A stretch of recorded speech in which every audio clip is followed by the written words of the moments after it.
You begin in the perfumed quiet of a Victorian drawing room. The wallpaper glows gold under candlelight. Lace curtains breathe in and out with the night. A lady swoons, not from scandal, but from delight. The scent around her is so sweet it burns. Her maid rushes forward with practised calm, murmuring, "She's only taken a little." But a little was how London began to unravel. Ether, the miracle of surgery, became the miracle of escaping feelings. What started as a medical wonder slipped into teacups, perfume bottles, and the hearts of the well-bred, until half the empire smelled faintly of anaesthesia and denial. And while you're here, floating somewhere between fascination and faint disgust, if you're still awake, you might as well subscribe. You've already inhaled half the story. Tell me, what time is it where you are? London's clock is about to strike foolish o'clock. Close your eyes. It's 1847, and the most respectable people in England are quietly losing their minds. The story of ether began, as so many Victorian miracles did, in a place that smelled faintly of fear. A surgical theatre in Boston, 1846. The patient trembling, the surgeon sweating. And then, gas. A few careful breaths of a clear, sweet-smelling liquid, and the knife went in. No screaming, no thrashing. Just a crowd of astonished men watching a world they thought they knew dissolve into silence. Word of it travelled faster than reason.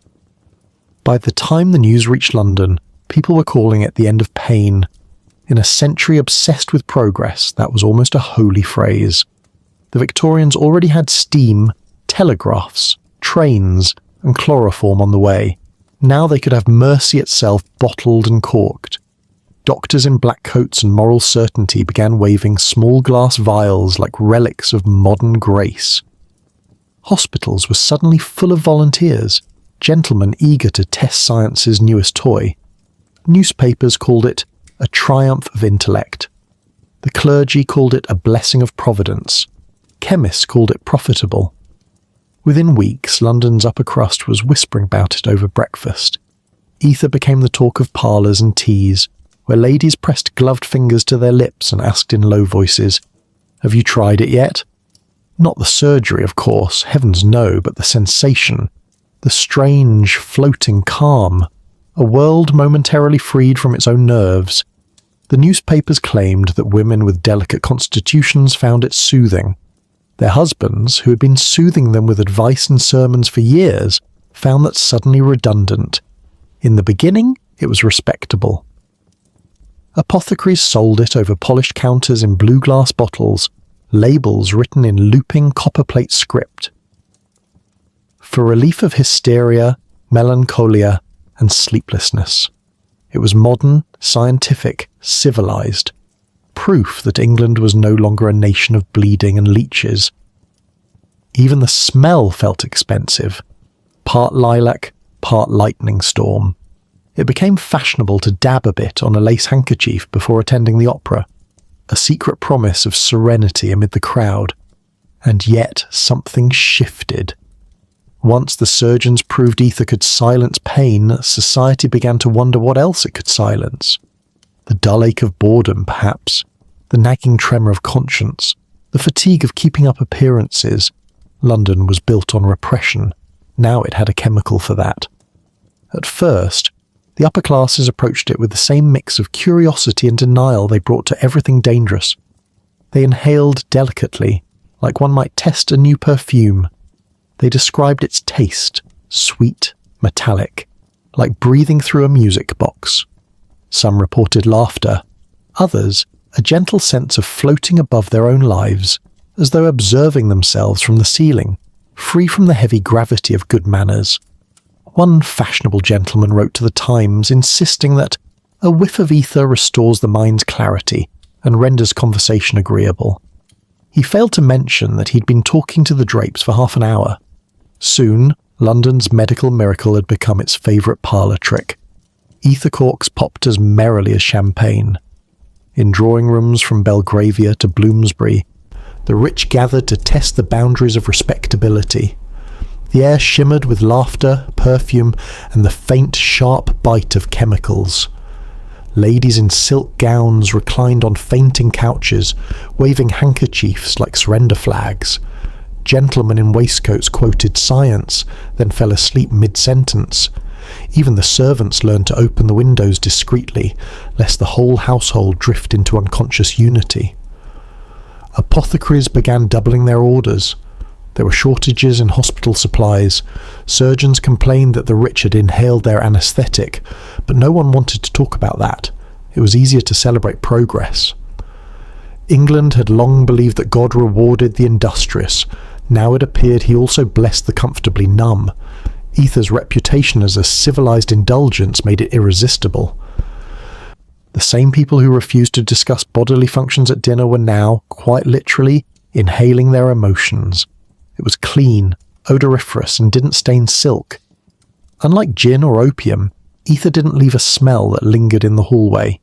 You could be addicted and still be invited to tea. But something strange began to happen. The scent started turning up everywhere, in perfumeries, in the folds of lace collars, on the breath of bishops and baronesses alike. Carriages rattled through Mayfair, leaving trails of sweetness behind them like incense at a secular mass. For the first time, London smelled less like soot and more like denial. Doctors noticed that their wealthiest patients returned again and again, claiming headaches, nerves, a sense of heaviness in the spirit. They wanted treatment, of course. Preferably something that could be inhaled discreetly and didn't interfere with social obligations. Ether was the perfect cure for a society allergic to feeling. It didn't judge, it didn't scold, and it evaporated quickly enough to preserve one's reputation. Some even began calling it the fragrance of salvation. Pamphlets described its purity, its modern grace, its ability to elevate the soul and calm the flesh. Churches quietly used it during long services to keep faint parishioners revived. Poets wrote sonnets to it. Housewives hid small bottles in their sewing kits. London's collective heartbeat slowed to a pleasant hum. And still, no one asked whether escaping pain might also mean escaping something necessary. The city had always thrived on discomfort, the hunger to build, to conquer, to invent. But ether softened that edge. The sharp minds dulled a little. The debates grew slower, the laughter louder, the silences longer. Something human was dissolving in the air, and they mistook it for progress. By the late 1840s, ether had become a class accessory, the final luxury for people who already had everything except peace of mind. They wore it like invisible jewellery, wealth that could be inhaled. Dinner parties began with polite conversation and ended in small giggling naps. The next morning no one remembered what had been said, only that it had been delightful. Of course there were whispers. The maids who cleaned the parlours complained of headaches and dizzy spells. The chemist spoke of flammability and danger. One spark and the entire salon could go up in divine light. But no one wanted to imagine their drawing rooms as tinderboxes. They preferred the comfort of thinking that science had finally civilized pleasure, and so the miracle spread, sweet and invisible. England congratulated itself on conquering pain, unaware that pain had always been its teacher. The rich had found a new way to silence the body's warnings, to make even suffering optional, but every sweetness carries its shadow. As the scent of ether drifted through parlours and bedrooms, something else began to rise with it. An unease too faint to name, but impossible to ignore. Progress, after all, has a smell. At first, it's sweet. Then it begins to burn. They called it a lady's remedy, as though sanity came bottled in glass and tied with a ribbon. By the 1850s, ether had found its most loyal congregation. Respectable women with delicate nerves, strong opinions they weren't allowed to voice, and far too much time to think about both. Doctors, all of the men, had coined a vocabulary for this problem. Melancholy, hysteria, nervous fits. The cure was simple, something soothing, something modern, something that didn't involve listening to the patient. Ether fit perfectly. It was invisible, civilized, and conveniently silenced anyone who might have protested her own diagnosis. So, in drawing rooms across London, medicine became ritual. A few drops on a lace handkerchief held lightly beneath the chin as though catching a secret. The smell, half lilac, half lightning, rose through the nose and softened the world. Voices became distant. Piano music slowed. The ticking clock dissolved into honey. For a brief, floating moment, every woman who had ever been told to calm down finally did. To the men prescribing it, ether was a miracle. To the women inhaling it, it was permission. Permission to stop pretending that endless gentility didn't bruise. Permission to escape the polite prison of teacups and embroidery and good breeding. It was rebellion in lace gloves, a rebellion so gentle it looked like submission. Society admired them for their fragility. There was something fashionable about faintness. A lady swooning in public was a delicate spectacle, a moral performance. If she trembled prettily enough, everyone applauded her sensitivity, and so many learned to tremble on cue. But ether offered a shortcut. No need to manufacture nerves when one could simply purchase them. A discreet whiff before a dinner party, and she could collapse gracefully on command. Servants noticed first. They were always the first to see what society preferred not to. They whispered in kitchens about mistresses who slept too sweetly, who left the windows open even in winter, as though afraid the air might judge them. Maids found handkerchiefs tucked under pillows, still damp, faintly glowing with that metallic sweetness. Sometimes the lady would wake hours later, insisting she'd only closed her eyes for a moment. For those higher up the social ladder, ether became a form of language. A husband would see his wife lying still, a hand pressed delicately to her temple, and understand without words that she was, at that moment, medicating her nerves. It was both a confession and an apology, a way of saying, I cannot bear this life exactly as it is, but I shall bear it beautifully. Doctors took notes. They were fascinated by this new species of woman, the one who inhaled obedience by the ounce. Medical journals began publishing case studies with titles like On the Restorative Effects of Sulfuric Ether in Cases of Feminine Fatigue. One particularly poetic physician described it as an angelic balm that grants composure without vulgar intoxication. Another wrote approvingly that it restores serenity without impairing grace. The fact that many of their patients could no longer climb a staircase without swooning was apparently irrelevant. And yet, beneath the satin surface, something darker stirred. Ether smoothed the edges of despair. But it also dulled everything else: laughter, appetite, curiosity. Many women began to drift through their days as if behind glass. The gossip pages called it the new refinement. Husbands found their wives strangely agreeable. Children found their mothers constantly asleep. The house ran perfectly, but it felt as though someone had quietly replaced the family with well-dressed ghosts. A few women understood the danger. There were letters, hidden in drawers, unsigned, confessing both devotion and fear. It makes me good, one wrote, but I no longer feel good. I think I am fading. Another, less sentimental, noted that ether improves my husband's company considerably. That one made it into the servants' gossip by the end of the week. For some, ether became a social shield. It excused silence at dinner, rescued them from tedious visitors, gave them an alibi for any sign of discontent. She is unwell, someone would say, and that was that. A woman under ether was beyond reproach. Fragile, tragic, untouchable. It's astonishing what society forgives when it looks like illness. Of course, not everyone indulged discreetly. The wealthy are rarely content to suffer alone. So they hosted rest evenings, small gatherings where guests shared the doctor's latest marvel. The hostess, smiling faintly, would pass around lace squares already perfumed with vapour. Conversation softened, laughter grew dreamlike, and for a while the room would shimmer with the illusion of peace. Outside, the carriages waited with their horses stamping in the fog. Inside, the women floated somewhere between reverence and sleep. The servants called them angel hours.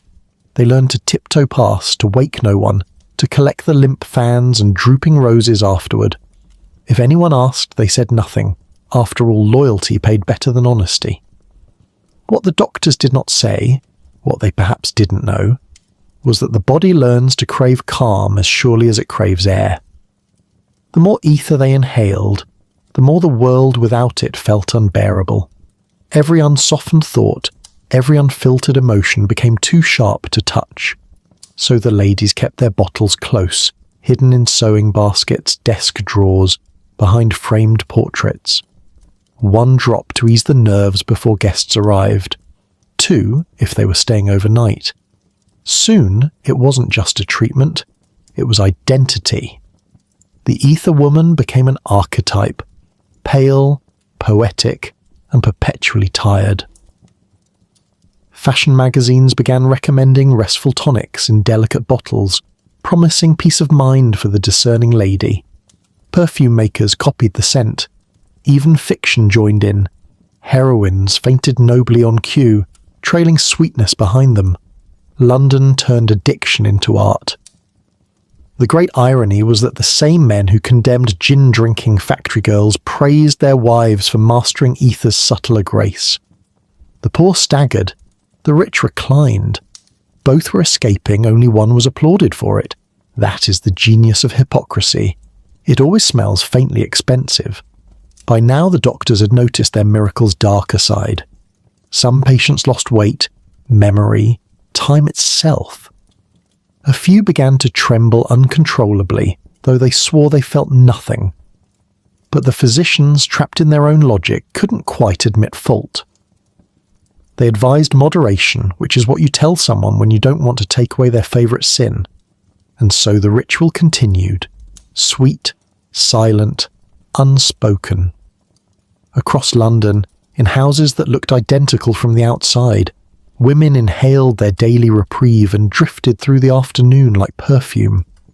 The city's grandest drawing rooms were full of faint laughter and sharper absences. If you had walked through Mayfair in those years, you might have noticed the pattern. Curtains drawn even in daylight, parlors faintly glowing, a softness in the air that felt less like peace than surrender. You might have thought London was resting. In truth, it was holding its breath. She called it her tonic. London eventually would call it her downfall. And if you've listened this far without drifting off yourself, you might as well subscribe.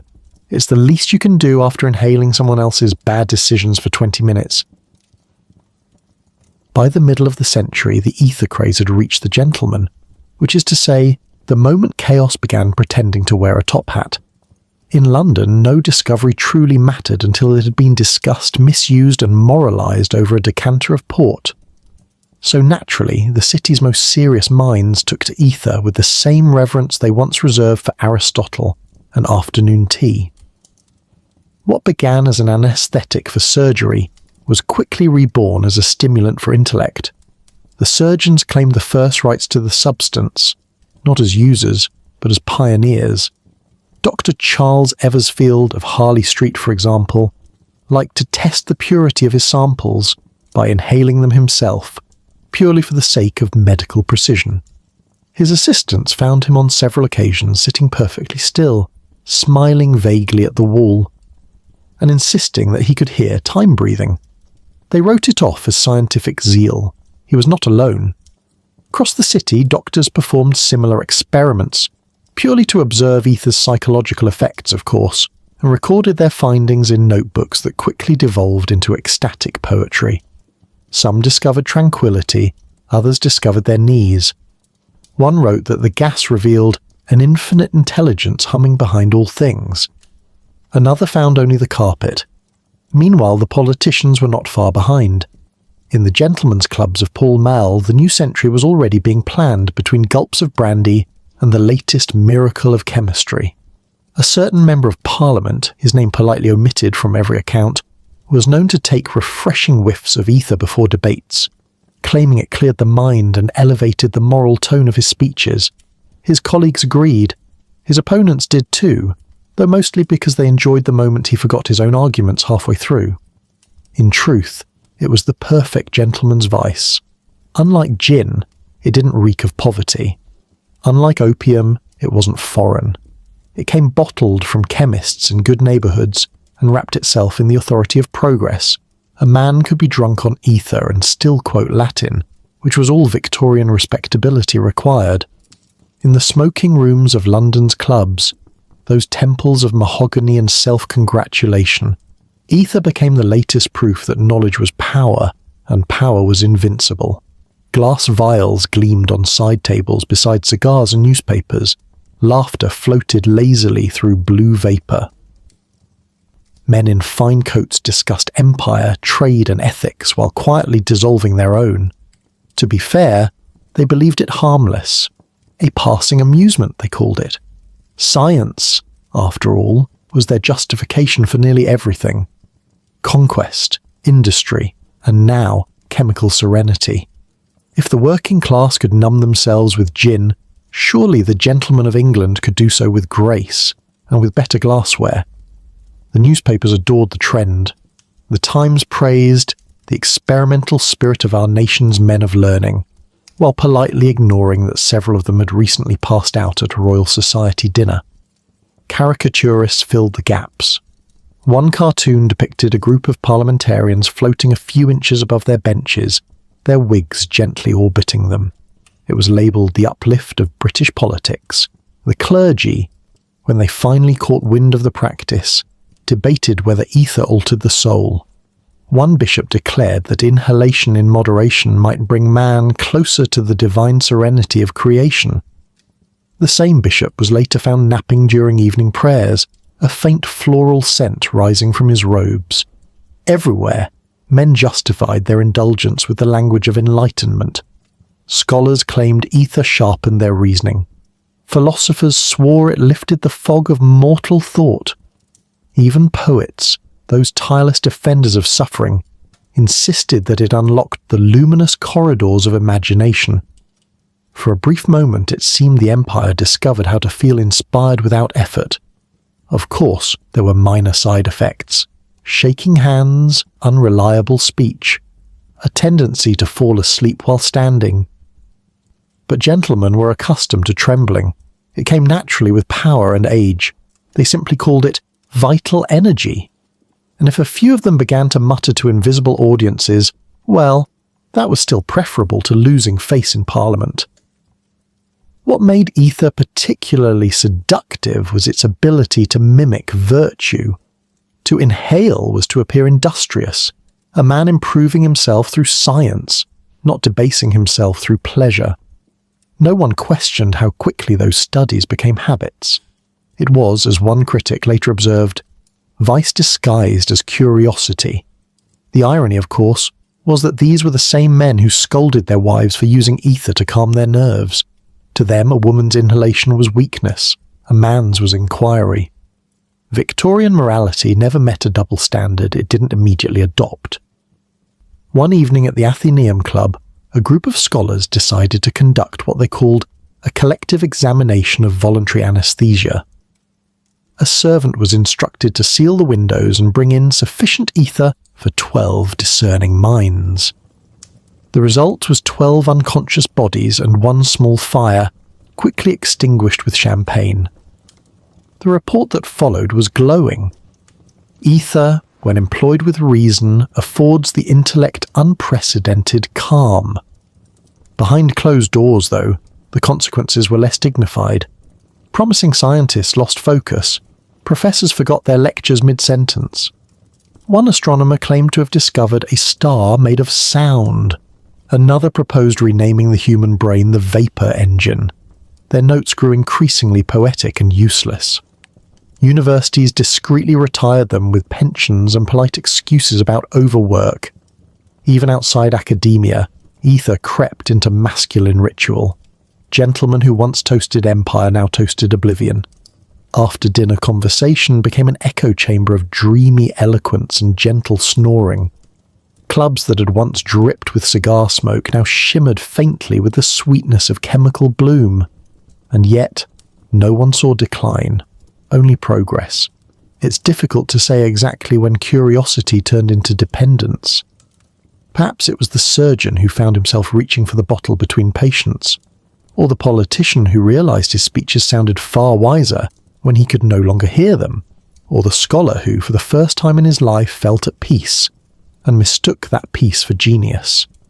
The truth is, the line between experiment and indulgence blurred the moment the men of science decided that understanding something meant owning it.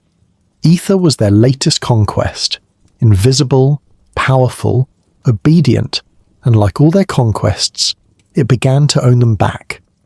There were warnings, of course. A few sober voices in the medical journals called for restraint. One doctor even dared to suggest that too much inhalation might damage the nerves. He was dismissed as alarmist by colleagues who, at the time, could not feel their own fingers. Still, the age marched on, confident in its brilliance. To question ether was to question progress, and progress was the new faith. London's great men had found a substance that quieted fear, stilled pain, and flattered intelligence. The trifecta of British comfort. And what greater evidence of moral superiority could there be than feeling nothing at all? They called it enlightenment. They called it courage. They called it inspiration. Their hands had already begun to tremble. London had always rewarded ingenuity, especially when it smelled faintly immoral. By the time the upper classes were fainting gracefully into their handkerchiefs, a new profession had quietly bloomed in the city's narrowest streets, the ether merchant. The apothecaries, of course, saw it first. They'd been selling cures since the days when remedy and guess meant the same thing.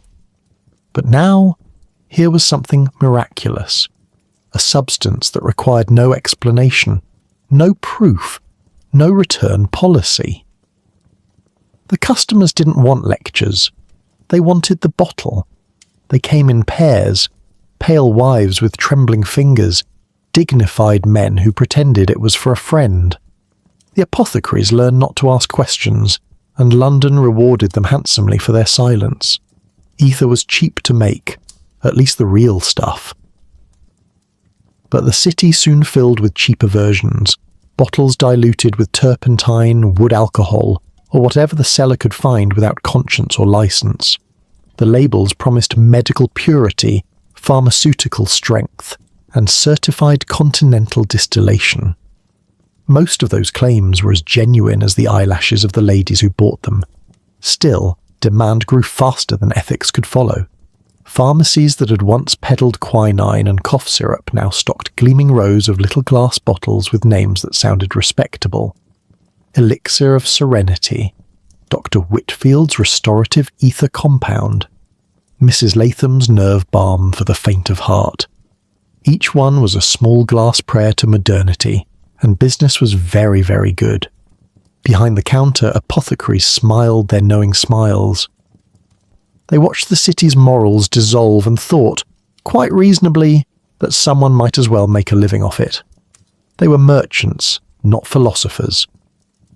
When accused of enabling addiction, they shrugged. "I sell what people beg for," one famously said. If they ask for poison, they get it neatly corked. Some shops grew so profitable they began offering home consultations, where a man in a clean waistcoat would visit a household, discreetly replenish supplies, and leave a receipt that listed everything as household restoratives. Ether became a subscription service long before such things were fashionable. For London's respectable classes, this moral arrangement was ideal. No one had to confront the reality of dependency. The chemist was the buffer, the clean-handed accomplice who kept sin sanitary. Ether could be purchased in daylight without shame and inhaled at midnight without confession. There was something almost theological about it, an absolution that came in bottles. The city, ever opportunistic, responded with enthusiasm. Soon advertisements appeared in newspapers, written in florid script and framed with cherubs. Dr. F. Manley's genuine sulphuric ether, the gentle physician's friend. For the lady of refinement, a whisper of calm, a sigh of peace, a night without care. Beware of inferior imitations, which naturally encouraged inferior imitations. In Whitechapel, street sellers began offering diluted ether water to factory girls, who bought it for a few pence and fainted like duchesses. The police raided some of these shops but quickly realised that half the customers had titles, and enforcement became awkward. It's difficult to arrest your betters for the same crime you're underpaid to ignore. Meanwhile, legitimate chemists tried to maintain appearances. Their shop windows gleamed with brass scales, crystal bottles, and neatly folded newspapers. The respectable face of addiction. Inside, the air shimmered faintly with chemical sweetness. Young apprentices worked long hours, learning to measure doses by eye and discretion. They told themselves they were part of a grand medical enterprise. They told themselves many things. And then there were the wholesalers, men who saw ether not as medicine or madness, but as an export. They supplied hospitals by day and private estates by night, often using the same wagons. At the docks, barrels labelled industrial solvent were quietly redirected to Mayfair. Account books recorded it all in immaculate handwriting, each line a polite lie. The profits were staggering. Ether was cheap to produce and sold at a markup that would have made an opium trader blush.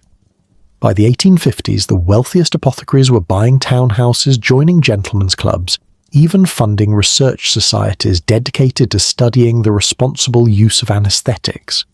It was a beautiful circle of corruption, the dealers funding the debates that kept their business respectable.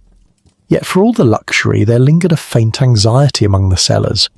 Some of them had begun to inhale their own product, partly curiosity, partly fatigue, partly because it was everywhere.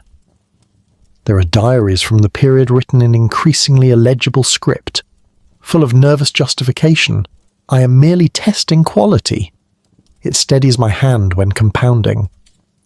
The fumes seem less harmful when taken in faith. Faith, after all, was London's favourite intoxicant. The government predictably did nothing. Parliament had long been anaesthetised by its own scandals. A few moralists called for regulation, but the chemists argued that ether was a medicine, not a vice, and who could prove otherwise?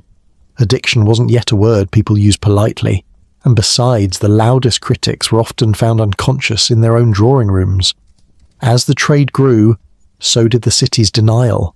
Ether became invisible, too common to scandalise, too profitable to restrain. It drifted through every class and every street. The poor used it to forget hunger. The rich used it to forget boredom. The chemists used it to forget the difference. You could measure London's moral temperature by the thickness of the haze above its apothecaries. The richer the neighbourhood, the sweeter the air. Clergymen preached temperance while their wives refilled prescriptions. Scientists condemned superstition while testing another vial. And the merchants kept their scales balanced, their smiles fixed, their consciences comfortably asleep. It was, in its way, a perfect system. Every participant believed themselves innocent. The doctor cured, the lady relaxed, the apothecary sold, the city slept. Everyone was, technically, doing their job. There's a particular genius in how vice dresses itself as virtue. It never enters through the back door, it walks proudly through the front, carrying receipts. London's ether trade was not a shadow market, it was a chandelier-lit economy of denial. And beneath that glow, fortunes were built, reputations were polished, and the air itself grew heavy with a sweetness that was starting to feel suspicious. By the end of the decade, ether had become both a medicine and a mirror. It reflected exactly what London wanted to see. Progress without consequence, pleasure without guilt. It was the scent of an empire congratulating itself for feeling nothing at all. The city hummed with the sound of corks popping, coin clinking, and conscience evaporating. London's conscience, as it turned out, was for sale, by the pint. By the 1850s, London had perfected the art of pretending not to be scandalous. Vice was permitted, even celebrated, so long as it arrived dressed for dinner. And so the ether frolic was born, part salon, part séance, part very expensive excuse to lose consciousness in good company. The invitations were discreet, naturally, gilded envelopes sealed with wax, promising an evening of scientific amusement and refined spirits. The word scientific did most of the moral heavy lifting. A lady could attend such a gathering without fear of judgment. A gentleman could boast of it later as an intellectual pursuit. The truth was simpler. London's elite had grown bored of their own brilliance and discovered that ether, taken communally, turned ennui into euphoria. The first such parties began modestly, in drawing rooms lined with velvet and self-importance. Guests arrived perfumed, powdered, and ready to experience the future. The host, usually a baroness or minor viscount with more money than restraint, would introduce the evening's experiment. Glass flasks were displayed like relics, each one glinting in the candlelight. "Observe," she'd murmur, "the marvel of modern science." Then, with the reverence of a priest offering communion, she'd lift a lace square dampened with ether to her lips. At first, the room held its breath.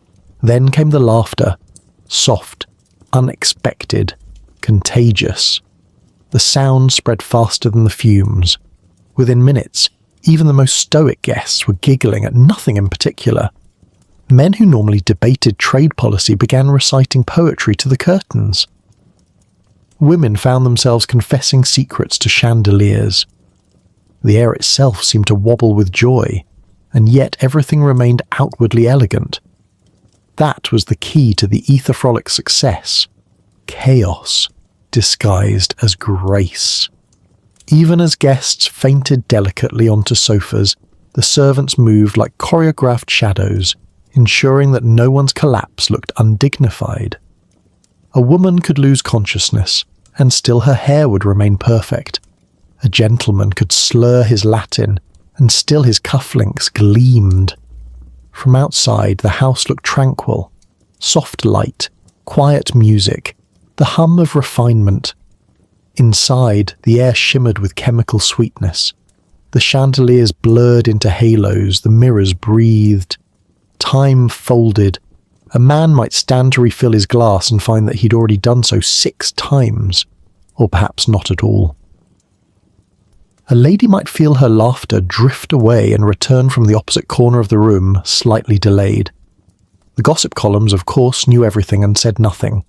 They referred to scientific gatherings of a progressive nature, or the fashionable study of anesthetic delight. Names were hinted at but never printed. Respectability depended on plausible ignorance. London was a city built on knowing exactly what not to know. As the fad spread, the frolics became grander. Entire mansions were transformed into laboratories of laughter. Ether lamps burned like altars. Musicians played waltzes that melted into giggles. Servants circulated with trays of handkerchiefs, each one delicately perfumed, as though the guests might at any moment forget to breathe on their own. There was always a moment, halfway between decorum and delirium, when the line blurred completely. Conversation dissolved into humming. Words lost meaning. People began to float, not literally, but close enough to make the floor uncertain. Those who tried to stand usually reconsidered. Those who stayed seated drifted into a collective sigh. For a few minutes, the empire's most powerful men and women shared something their wealth had never bought them. Surrender. No politics, no propriety, no sense of being anyone at all. Just the gentle illusion of peace, scented faintly of lilies and moral decay. Of course, every good party needs a myth, and ether provided plenty. Guests swore they'd seen visions, ancient cities, celestial gardens, entire universes of light. One countess claimed to have conversed with an angel who looked suspiciously like her dentist. Another insisted she could hear colours. These stories circulated afterward, embroidered over tea until they sounded almost respectable. The press treated it all as a charming eccentricity of the upper classes, a harmless amusement for people too refined for ordinary intoxication. One columnist called it the perfume of progress. which was rather poetic considering half the guests ended their evenings face down on divans, but no one cared. The ether frolics had become a new form of social glue, shared madness as a mark of sophistication. For the hosts, it was also a matter of competition. Who could stage the most exquisite collapse? Who could outdo the Duchess of Malvern's ether ball, where guests inhaled from crystal flutes while dancing? The event reportedly ended when the string quartet fell asleep mid-waltz. The Duchess, ever the innovator, called it the most peaceful finale in London social history. Servants naturally had opinions. They learned to tell the difference between a faint and a full collapse. They learned to open windows just enough to prevent asphyxiation, but not enough to scandalise the neighbours. Some began keeping quiet records of who required assistance most often. It was, in its way, a census of the quietly unwell. Doctors attended too, under the guise of supervision. Most joined in. Their presence gave the parties an air of legitimacy, as though a single white coat could sanctify the whole affair. "I am here purely in an observational capacity," one surgeon declared before spending 40 minutes laughing into a lampshade. The next morning he wrote a paper on etheric communion and submitted it to a medical journal where it was politely ignored. There was, however, one detail the newspapers never mentioned: the smell. London's frolic houses reeked of sweetness, sharp and metallic, clinging to hair and curtains for days afterward. Guests went home perfumed with faint corruption. Some found the scent comforting, others could never wash it off. Yet for all the absurdity, there was something haunting about those gatherings. Beneath the laughter and the silk and the scientific pretense, a quiet desperation pulsed. The collective wish to stop feeling so heavy, so human. The Victorians, for all their industry and empire, were exhausted. Ether offered relief without confession, pleasure without consequence, and London took it greedily. By midnight the laughter usually faded. The music slowed. Guests lay scattered like fallen petals across the carpet. Servants tiptoed between them, extinguishing candles, straightening skirts, placing shawls over the barely breathing. The chandeliers hummed faintly, their reflections trembling in 1,000 half-open eyes. Outside, the city slept beneath its usual fog, dense, indifferent, humming with the engines of empire. Inside, the air was still thick with sweetness, the residue of progress and denial. The newspapers would call it another successful evening. The chemists would call it good business. The doctors would call it a mystery. But history, ever unkind, would call it what it was. The first glittering collapse of a society too clever to admit it was addicted. By midnight, the Empire's finest minds were floating inches above the carpet. They called it the trembling season. Not officially, of course, and that would have been unseemly, but in drawing rooms and beauty parlours, whispered between manicured hands, the phrase drifted through the air like a rumour in lace. It began as a quirk, a curiosity, a delicate flutter of the fingers that made everything a little more dramatic. By the early 1850s, half of fashionable London was shaking gently, and no one was entirely sure why. It started with the women, as fashionable ailments usually did. The same ladies who once fainted for social advantage now trembled for it. The flutter was subtle at first, a quivering teacup, a hand that couldn't quite thread a needle. It made them look sensitive, artistic, interesting. One society column even praised the tender grace of a hand that quivers like a leaf in sympathetic breeze. A doctor might have called it nerve damage.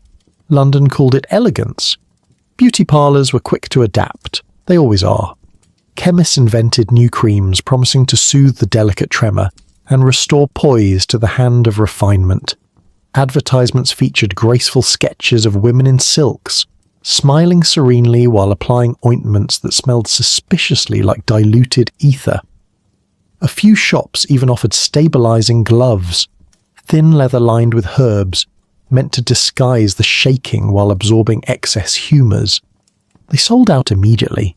The tremor, like all good trends, began to spread beyond its cause. Perfectly healthy debutantes started mimicking it, a carefully practiced twitch of the wrist, a flutter when signing autographs or lifting teacups. Mothers coached daughters on the art of trembling attractively. It was the Victorian version of a pout, proof of delicate nerves and moral superiority. Meanwhile, the servants noticed the truth. They were the ones who washed the glasses, changed the linens, and carried away the fainted bodies when society became too delicate to stand. In the servants' halls, gossip replaced sympathy. "She's gone to pieces," they'd whisper, or "hers is the left hand, always the left." They could tell who'd taken too much ether by how many hours of the night they slept, or didn't. London's apothecaries were, by this point, too rich to care. The complaints of shaking hands and sleeplessness were good for business. They prescribed more ether, diluted, refined, gentler on the nerves. The logic was circular and profitable. The medicine that caused the trembling was also the only thing that stilled it. Doctors, for their part, wrapped the problem in language so elegant that it almost sounded like praise. They spoke of nervous exhaustion, excess of vitality, and feminine overstimulation. Some even wrote papers suggesting that ether users represented a more advanced stage of civilization, as if evolution naturally progressed toward polite collapse. One physician famously claimed that a slight tremor of the hands is a mark of elevated sensitivity, an indication of the superior nervous system. He was applauded. His hands shook so violently he spilled the ink. The men were no better off, though they were far less likely to admit it. Gentlemen who had once prided themselves on steadiness of hand, surgeons, bankers, politicians, began developing the same quiver. They blamed stress, the weather, or the strain of intellectual labour. Anything but the sweet bottle in their desk drawer. In clubs across the city, the sound of rattling glassware grew steadily louder, though no one mentioned it. The tremor was contagious, but politeness was stronger. By now, London's elite had entered a strange moral territory, an epidemic disguised as etiquette. People shook through dinner parties, laughed through exhaustion, and dozed through sermons. The faint metallic scent of ether clung to them like invisible perfume. A city that once prided itself on composure was quietly disintegrating in slow motion, and calling it charm. There were public signs, of course. Artists began painting hands that looked slightly blurred, as if the model couldn't hold still. Fashion illustrations showed women with heads tilted dreamily and wrists bent just so. Newspapers reported an increase in sudden spells among the upper classes. But no one dared say addiction. That word was for the poor, for gin drinkers and opium dens, not for duchesses with trembling fans. The tremor became so common that it developed its own etiquette. If a lady's hand shook while lifting her teacup, a polite guest would simply look away, as though granting privacy to her nerves. If a gentleman's signature wobbled, his clerk would quietly blot the ink before anyone noticed. The entire city learned to pretend it wasn't happening, and that perhaps was the most Victorian response imaginable. Some, of course, tried to stop. A few brave souls swore off ether entirely, determined to restore their steadiness. The results were grim. Without their tonic, the world seemed unbearably sharp, too bright, too loud, too real. They lay awake at night with hearts pounding and fingers twitching, haunted by the thing they missed most, numbness. Many returned to their bottles within days, whispering promises to themselves that it would be only a little. Doctors tried other treatments, electricity, mineral baths, cold water therapy. None worked. The trembling once begun was almost impossible to reverse. It was as though the body, once freed from pain, had forgotten how to exist without shaking. There were darker rumours whispered behind fans and between servants. Stories of women who could no longer feed themselves, of gentlemen whose hands trembled so violently they had to dictate letters to their secretaries. Hospitals quietly filled with nervous cases, though no one connected them to the elegant parties in Mayfair. Denial had become a civic virtue. And yet, if you'd walk through the city at dusk, you could almost see it. London trembling beneath its veneer. Gaslights flickered against polished shop windows. Carriages rattled through cobblestone streets. The air hummed faintly with the sound of spoons clinking against porcelain in unsteady rhythm. It was as if the city itself had absorbed the habit, its pulse now permanently uneven. The moral blindness was astonishing, but also strangely human. The Victorians had conquered pain after all, and surely a little shaking was a small price to pay. They could not imagine that progress might leave fingerprints, or that comfort could corrode the body as surely as suffering. To them, ether was still the scent of civilization, even as civilization forgot how to hold its teacup. By the end of the decade, the trembling had become a social constant, as familiar as gossip and fog. Beauty parlors sold new creams. Chemists sold new cures. Society carried on, graciously vibrating. It was almost poetic, an empire whose hands couldn't stop shaking but insisted they were steady. They called it refinement. Marriage, in Victorian England, was supposed to be the highest expression of the order, a moral institution, a sacred arrangement, and, when all else failed, a tasteful form of polite endurance. But when ether drifted through the corridors of respectability, even love began to sound like something you could buy by the ounce. By the late 1850s, the phrase pull, bridal nerves, had entered polite conversation, a dainty euphemism for sheer terror. Every newlywed woman was expected to have them, preferably in moderation, as proof of her purity and sensibility. Doctors prescribed ether for such nerves, of course. It was the perfect solution, odourless modesty, bottled relief. Brides could meet matrimony with the serenity of someone watching her own wedding from another dimension. The first night of many marriages passed not in passion, but in soft laughter and drowsy forgetfulness. The husbands, ever practical, found this peaceful. "A blessing," wrote one diary-keeping baronet, "that my wife's delicate constitution requires her to rest early."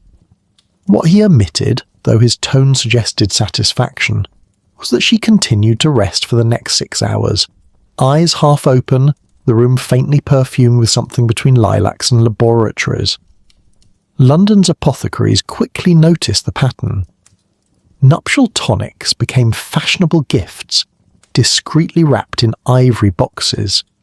They promised to steady the nerves and soothe the moral constitution.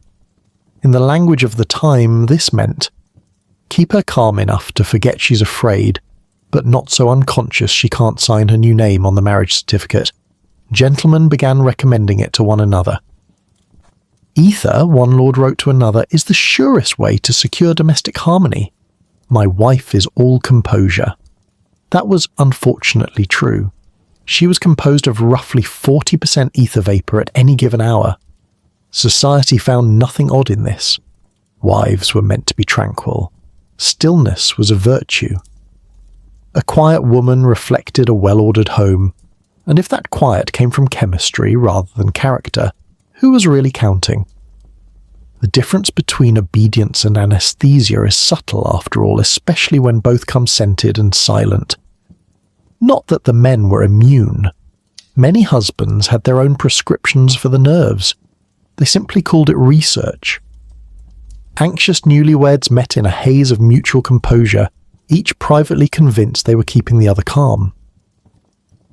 Marriage became a duet of half-conscious courtesies, a performance of affection between two ghosts who occasionally brushed hands and called it intimacy. There are records, though mostly whispered, of what those early years of ether-married life looked like. Couples seated side by side in parlours, reading nothing, breathing together in delicate unison. Conversations that began with "my dear" and ended somewhere between sigh and sleep. One diary, written by a lady of good family, includes the haunting line, "He is kind and I am quiet. We are both content, I think." For the middle classes, ether offered a new kind of romance, a painless one. No sharp arguments, no hysterics, no emotional inconveniences. It turned marriage into something beautifully manageable, like a well-kept garden that never bloomed. Husbands wrote to their doctors praising the results. Her nerves are steadier, her temper angelic, her conversation blissfully brief. Physicians added the letters to their testimonials, proof that ether improved not just health, but domestic harmony. And yet, beneath all this tranquility, something vital was decaying. Love, which had always thrived on friction, the push and pull of temper and tenderness, was dissolving into neutrality. The Victorians had invented a marriage that felt heavenly, only because no one in it was fully awake. Even courtship changed. Before ether, a gentleman had to endure the exhausting ritual of wooing, music, letters, long walks and longer silences. After ether, matters progressed more efficiently. A fainting spell could shorten a courtship considerably. What woman could resist a suitor who happened to have a bottle of restorative vapour in his pocket? A few chivalrous puffs and she'd be charmed, compliant, and slightly cross-eyed. The ideal Victorian temperament. Etiquette books began to reflect the shift. They warned young men not to over-medicate their affianced companions, which is a remarkable sentence when you consider it had to be written. They also advised moderation in bridal tonics, lest the wedding breakfast dissolve into an impromptu nap. The warnings were, as usual, ignored. Society loved its scandals sleepy. The poets noticed. Love sonnets grew stranger, dreamier, less human. One described a beloved whose breath smelled of dawn and death and something divine. Another compared passion to the sweet sleep between heartbeats. Romantic literature had always leaned toward melodrama, but now it leaned further, into a chemical fog of melancholy that critics called sublime. Servants, again, were the witnesses to the truth. They found the bottles, sometimes empty, sometimes half full, tucked beside wedding gifts or hidden in bedside drawers. They learned to tell which couples shared laughter and which shared silence. The rule was simple. If the air in a house smelled faintly floral at noon, the marriage was stable but not alive. One particularly sharp maid summed it up perfectly in a letter to her sister. The mistress is calm, the master is calm, and the house is haunted by the living. Of course, London society adored the look of such homes. Quiet, orderly, full of pale women and agreeable husbands. They became models of virtue, featured in magazines as proof of moral progress. No one asked why half the portraits in those same houses showed subjects who looked as if they were dreaming with their eyes open. There were exceptions. A few marriages dissolved in sudden burst of lucidity. Wives who woke mid-inhalation and realized they'd been sleeping through years. Husbands who found that peace was indistinguishable from loneliness. These stories circulated quietly, always with moral caution, as if acknowledging them too loudly might wake the entire city from its pleasant stupor. But most did not wake. Most couples continued drifting together in sweet synchronized sedation. They attended dinners, hosted friends, managed estates, all with the serene detachment of angels politely tolerating existence. Love no longer required argument, forgiveness, or even awareness. It was smooth, efficient, chemical. By the late 1850s, the bridal tonic had become a staple of respectable households. Its presence was so ordinary that even doctors stopped noting it on prescriptions. Society had decided collectively and without debate that feeling less was better than feeling wrong. London congratulated itself on its stability. Fewer scandals, fewer outbursts, fewer broken china sets hurled across drawing rooms. Civilization, they said, had matured. They didn't notice that half the city had stopped looking each other in the eyes. In a century obsessed with progress, nothing was more fashionable than the illusion of peace. The Victorians had conquered not only pain, but passion. Even love by then began to smell faintly chemical, and if you've stayed awake through that slow-motion heartbreak, you might as well subscribe. It's the only commitment here that doesn't end in fumes. By the time the ether craze reached its second generation, London had forgotten what clean air smelled like. The great houses of Mayfair and Kensington carried a permanent sweetness. Faint, floral, faintly wrong. Curtains, cushions, even the polished wood seemed to exhale it. Children were born into that scent the way others were born into sunlight or soot. They inhaled before they cried. Nurseries were the quietest rooms in the house, and also the most dangerous.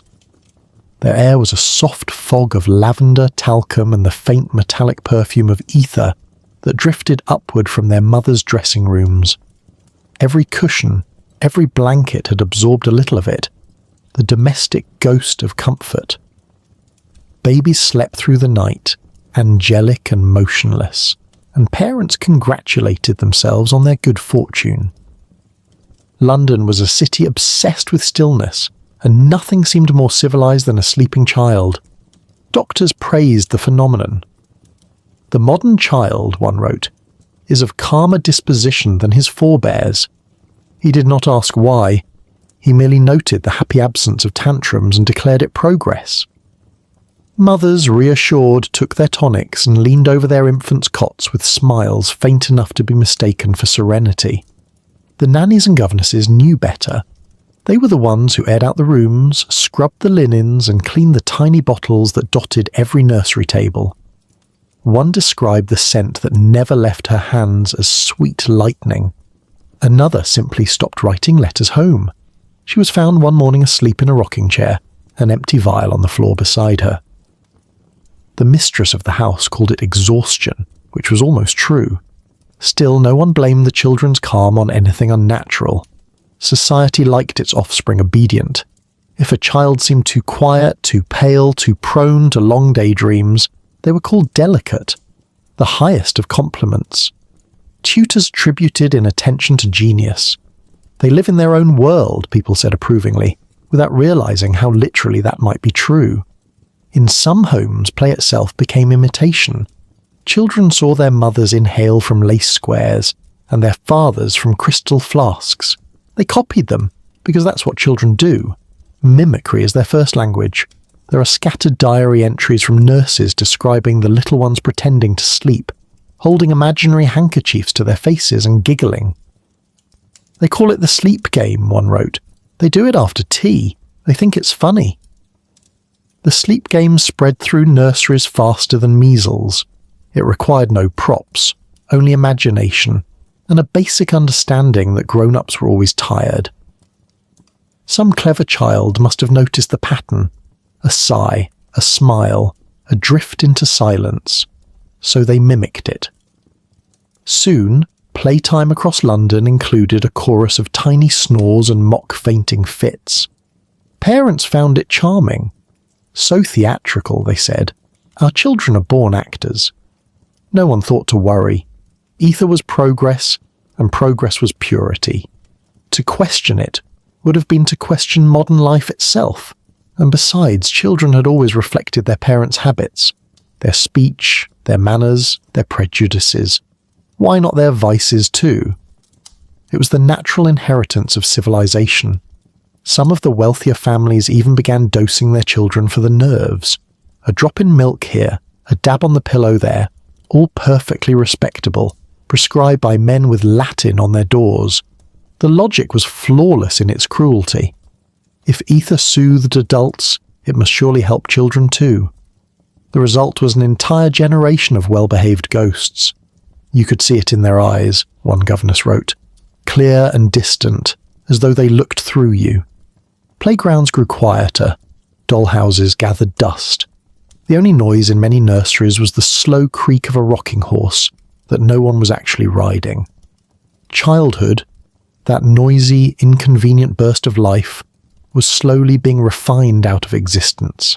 Still, London adored its children. Paintings of cherubic boys and solemn girls filled drawing rooms. Photographers captured their stillness with pride, unaware that the calm they so admired was symptomatic. "How angelic!" guests would exclaim. "She hasn't moved in half an hour." The child hadn't blinked either. The newspapers began to notice something odd, an increase in what doctors called infant lethargy. Entire families wrote to medical journals, worried about their children's unnatural quiet. but the answers were reassuring, as medical answers often are when commerce is involved. The modern child, one physician insisted, is a triumph of refinement, sensitive, introspective, and free from the vulgar excitability of previous generations. The diagnosis was a compliment. The prognosis was profit. In truth, the ether had become part of domestic architecture. The very walls of those houses exhaled it. Curtains released a faint sweetness when drawn. Carpets held memories of spilled tonics. Even when a family tried to abstain, the air betrayed them. One could open every window and still feel it lingering. That gentle, humming calm, like the breath of a sleeping city. For children raised in such air, reality became negotiable. The line between dream and waking blurred before they ever learned to read. Some grew into artists, mystics, poets, the ones who saw halos around lamplights and heard music in silence. Others simply remained detached, incapable of rage or laughter, drifting through their lives like their mothers had drifted through their afternoons. Teachers noticed too, though they called it something else. Lack of discipline, they said. Wandering attention. In truth, it was a side effect of inherited numbness. These were children who had learned too early how to escape themselves. They had inhaled tranquility with their first breath and never learned to crave anything sharper. Among servants, there was dark humour about it. The young ones will grow up sleeping, they'd joke in kitchens, and the old ones will never wake. A few of them began calling the grand houses sweet coffins, elegant, perfumed, silent. It was unkind, but not inaccurate. There's a small report buried in an 1859 newspaper about a nanny who collapsed while cleaning crystal vials in a nursery on Grosvenor Square. She was found by a footman and revived with vinegar. When asked what happened, she said only, "The air in there doesn't belong to children." The story was printed on page 8, between an advertisement for corsets and a recipe for blancmange, and still London laughed it off. Parents boasted of their calm households and obedient little angels. The notion that peace could be pathological never crossed their minds. It was easier to call it fashion, easier still to believe that silence was the sound of success. By then, the ether age had become self-sustaining. The parents inhaled to forget, and their children learned forgetting as a first language. A generation raised in perfumed air, taught to confuse comfort with safety and quiet with virtue.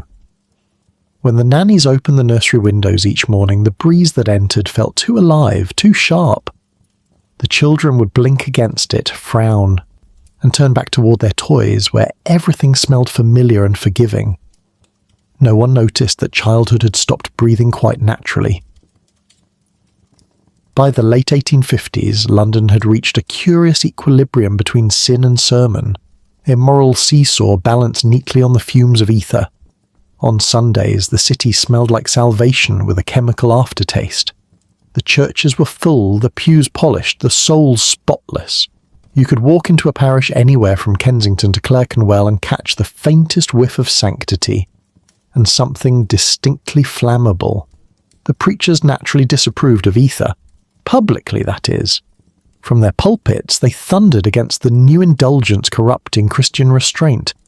They called it vanity and vapour form, temptation disguised as medicine. They quoted scripture, condemned the flesh, and waved their Bibles so passionately that half the congregation feared the ether lamps might ignite. But privately, many of those same holy men kept a small bottle in their desks, for the nerves, for the throat, for inspiration. The sermons grew calmer, more reflective, almost lyrical. Parishioners whispered about the holy tranquility of Reverend Pembury's Sunday voice. No one guessed that divine calm had a laboratory label. Or perhaps they did guess and simply found it comforting. After all, who wanted a preacher with visible human feelings when one could have serenity in a cassock? Religion had always been a performance of control, and ether fit neatly into the liturgy. A few drops before service quieted doubts, softened guilt, blurred the rough edges of scripture. The more they inhaled, the more certain they became of their own virtue. It was, in its way, a chemical covenant. peace purchased in instalments. The parish ladies loved it even more. These were the women who organised charitable teas, distributed moral pamphlets, and chaired temperance societies that met conveniently in the back rooms of chemists' shops.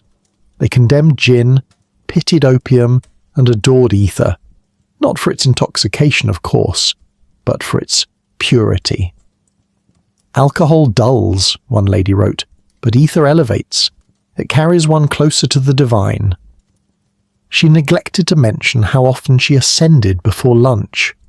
Temperance meetings became a theatre of hypocrisy so elaborate it almost deserved admiration.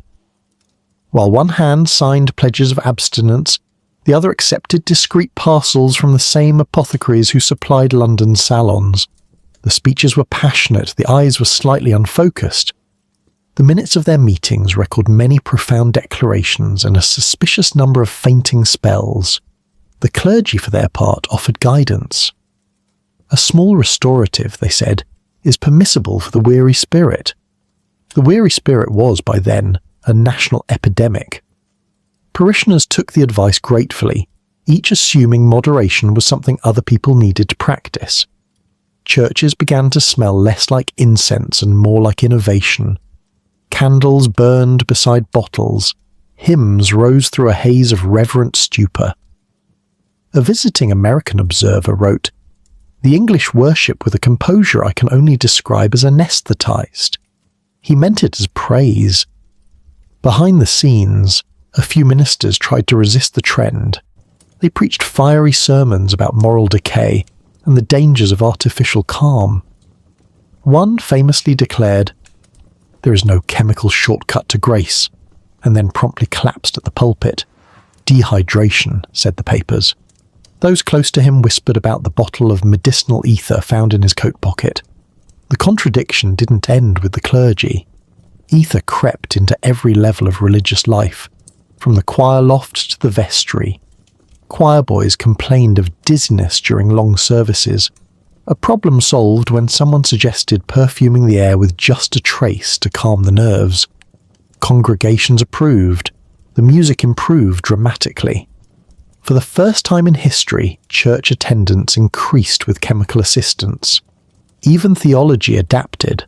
Some writers began drawing strange parallels between divine transcendence and chemical transcendence. Was not ether, they asked, a kind of modern revelation, a glimpse beyond the veil of pain and mortality? They argued that inhaling it might bring one closer to God's stillness.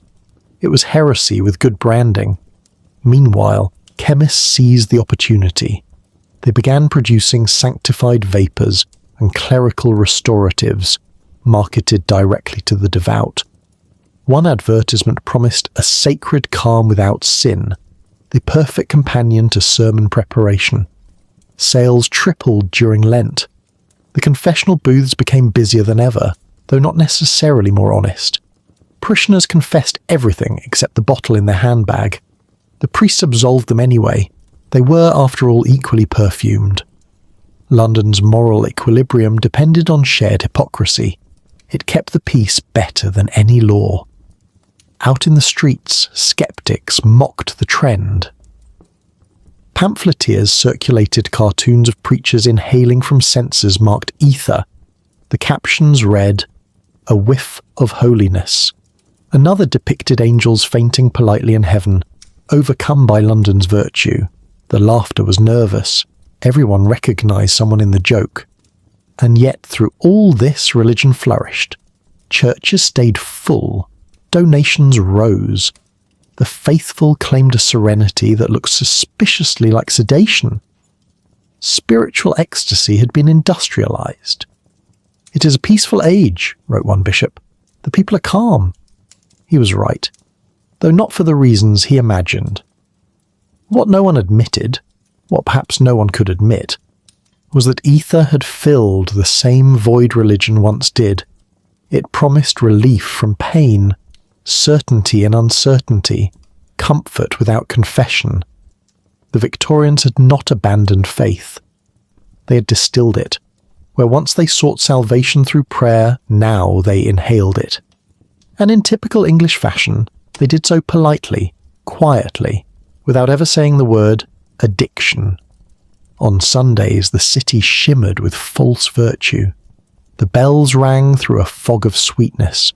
Sermons echoed through half-conscious minds, and when the final hymn ended, the congregation filed out into the street with beatific smiles, the picture of moral triumph.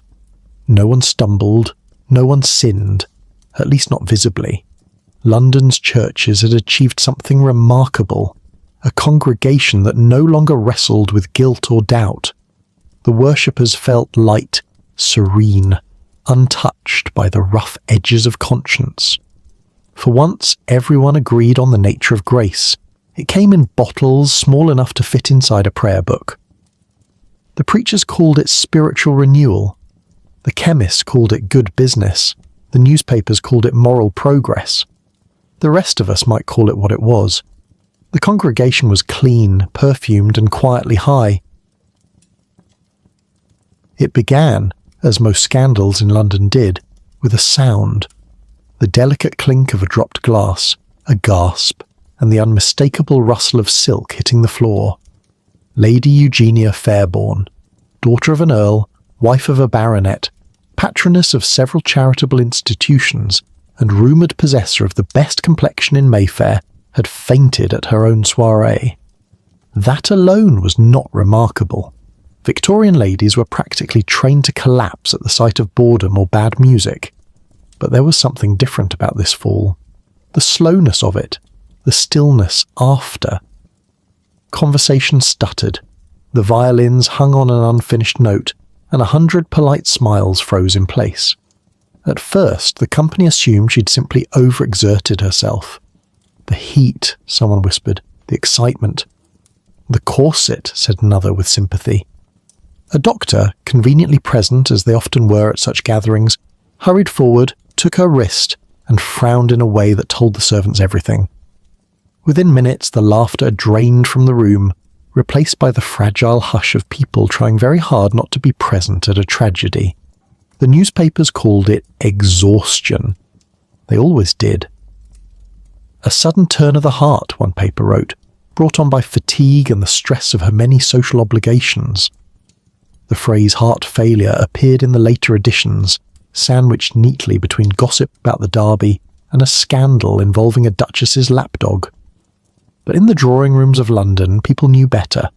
Doctors whispered to each other in Latin, morbus ethericus, a new phrase for an old secret. Those who had treated Lady Fairborn in her final weeks spoke in euphemisms. Her nerves were delicate, her constitution overtaxed, her temperament refined beyond endurance, all of which meant, roughly, that she had inhaled her way into eternity. The truth, of course, was unprintable. Lady Fairborn had been one of the earliest champions of the ether craze. She had discovered it years earlier, during a bout of hysterical fatigue, and declared it a miracle of composure. Her drawing room had always smelled faintly of chemistry and roses.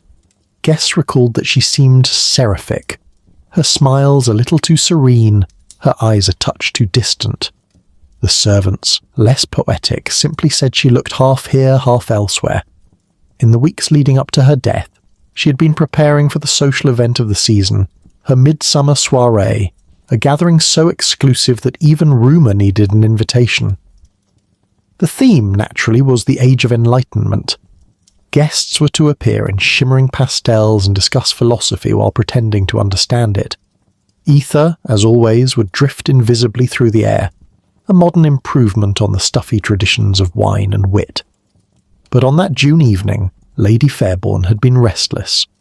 Her maid later told the coroner, discreetly, and only after much persuasion, that her mistress had inhaled a little extra for strength. The party began beautifully, all golden light and laughter. The music swelled, champagne glasses gleamed, and for a few hours London felt like the centre of the civilised world. Then the air shifted. Lady Fairborn, midway through complimenting a duchess's gown, pressed a hand to her chest and smiled faintly, as if embarrassed to interrupt. Her fan slipped from her fingers, and then she simply stopped. The scandal spread faster than ether itself. Within hours, every salon in the city was buzzing. The Times maintained decorum, the tabloids did not.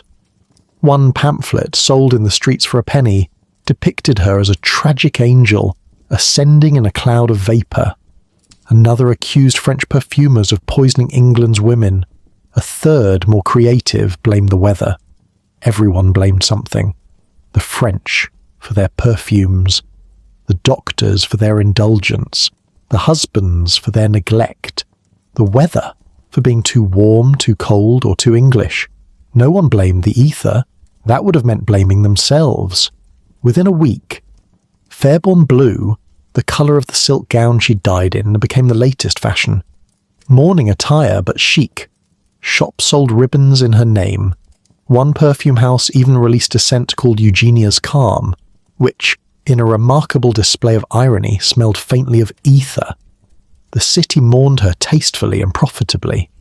The church gave her a funeral as grand as her parties had been. The bishop spoke movingly of a life of refinement and moral grace. He did not mention that half the congregation carried handkerchiefs steeped in the same substance that had killed her.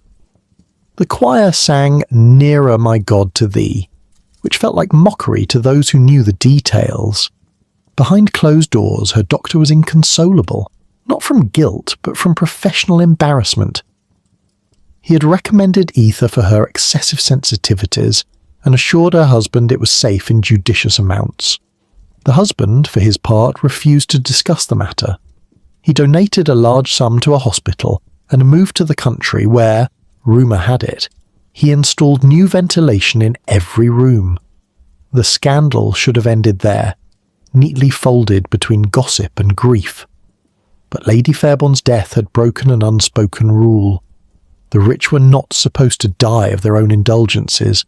That was for the poor, the careless, the morally suspect. For the first time, London's elite looked into their mirrors and saw their own reflection trembling. Chemists began receiving nervous letters from long-time clients asking about non-lethal substitutes. Doctors quietly reduced their prescriptions, or at least labelled them for external use only. Dinner party conversations grew cautious. Laughter came slower. For a few months it seemed possible that society might actually reconsider its habits. But London's memory was mercifully short. By autumn, the city had turned the tragedy into entertainment. A playwright staged a thinly veiled melodrama titled The Sleeping Lady of Mayfair. It ran for 12 weeks. The audience gasped, wept, and left humming the theme song. And afterward, at their own parties, they repeated the scene with handkerchiefs and soft sighs, as though death itself were just another fashionable affectation. The ether craze, far from dying with Lady Fairborn, gained new allure. There was something thrilling about a pleasure so refined it could kill. Society began speaking of her not as a cautionary tale, but as a romantic martyr. Too delicate for this world, they said. The same world that had supplied her bottles and praised her composure now sold her memory back to itself in lace and glass. A few moralists tried to push back. Pamphlets appeared with titles like The Perils of Perfumed Vice and How Modern Comfort Corrupts the Soul. But no one likes being lectured by people who smell of self-righteousness instead of roses. The pamphlets made good kindling, and so London carried on. The chandeliers sparkled, the laughter resumed, the same doctors, the same chemists, the same fashionable crowds. The air still shimmered faintly, the scent still lingered. Only one thing had changed. A quiet, unspoken understanding that behind every fluttering fan and polite smile, there was the faint hum of fear. Lady Fairborn had been admired in life, pitied in death, and imitated in both. It wasn't her death that shocked them. It was that she had died unfashionably, and if you've stayed this long through London's prettiest disaster, you might as well subscribe. It's cheaper than ether, and only slightly less addictive. If ether had merely numbed the aristocracy and softened the marriages of London, history might have filed it neatly away under regrettable habits of the wealthy. But then the poets got involved. The painters followed. and once the artist inhaled, ether stopped being a vice. It became a muse. London's creative class had always hovered somewhere between genius and starvation, and anything that promised inspiration without effort was immediately attractive. Ether was perfect. It didn't stain the cuffs like wine or leave ash like opium. It came in elegant little bottles with labels that could fool even the most overbearing aunt. For painters, it offered the divine light. For poets, the widening of the inward eye. For composers, the hush of God inside the ear. It was transcendence, distilled. There was a particular studio in Bloomsbury, a former attic with cracked skylights, where the movement began. Its owner, a painter named Julian Corbyn, was already well known for his melancholic streak and for wearing scarves even in August. Corbyn discovered ether at a salon, inhaling lightly to appear modern. Later that night he painted for nearly 17 hours without stopping. When he stood back to admire the result, he wept. The canvas glowed with opalescent blues and impossible golds, as though a dawn had been trapped inside it. The next morning, he remembered none of it. That became his process. Art by amnesia. He left notes for himself on scraps of paper, most of them unhelpful. Saw music today, or the sky's inside my brush. Gallery owners thought this cryptic mysticism was intentional. Buyers found it thrilling. Only Corbyn knew he had no idea how he'd done any of it. Poets joined him because poets are instinctively drawn to other unwise decisions. They gathered in his studio, inhaling ether and reciting lines that would have been profound if they hadn't been completely incomprehensible. Someone declared, "I am seeing the edges of meaning." Corbyn, floating slightly above his own chair, murmured, "I am seeing three of you." Critics called their output revolutionary. The public called it visionary. Their families called it cause for concern. Meanwhile, composers discovered that ether muffled every doubt they'd ever had. A violinist claimed that ether let him hear the music of the spheres, which turned out to be the downstairs neighbour knocking on the ceiling. One composer wrote an entire symphony under ether's influence, pages and pages of fevered notes. When he sobered the next day, he realised he'd written the same bar 73 times. He called it minimalism. Audiences called it mysterious. The orchestra called it revenge. Eventually a rumour spread. True genius could only be reached through ether. It didn't take much to convince the young. Art students lined up outside chemists, trading pocket money for small vials of clarity. They claimed it gave them access to something pure and cosmic, as though the universe had been hiding behind the wallpaper, waiting for an audience. They painted frenzied landscapes where skies warped into oceans, and they wrote poems full of words like celestial and ineffable. They were convinced they had created masterpieces. Most of it, unfortunately, was unhangable. One poet submitted an ether-written piece to a contest. The judges praised its raw emotion, until someone turned the page and realised it was just the word sigh, written 23 times. Another submitted a blank sheet titled Silence. Some called it brave. Even outside studios the influence seeped. Ether found its way backstage into theatres. Actresses fainted with unusual grace. Actors forgot their lines and replaced them with passionate improvisations. Reviewers claimed the performances felt hauntingly otherworldly. It was hard to disagree. Several actors were, temporarily, inhabiting other worlds. Critics, intoxicated by novelty, wrote glowing reviews. Ether, one declared, has unlocked a new portal in the artistic soul. That same critic later fell asleep during a performance of Othello and insisted it was the best experience of his life. Patrons, wealthy women who craved association with genius, went breathless with admiration and sent anonymous payments to support these trembling visionaries. The irony was exquisite. The artists were too sedated to enjoy the attention, and the patrons were too sedated to realise they were funding addiction. Behind the scenes, the cracks widened. Julian Corbyn began locking his studio door from the outside to keep himself from working while unconscious. His hands trembled too much to paint in daylight. He started wearing gloves not for fashion but to hide the tremor.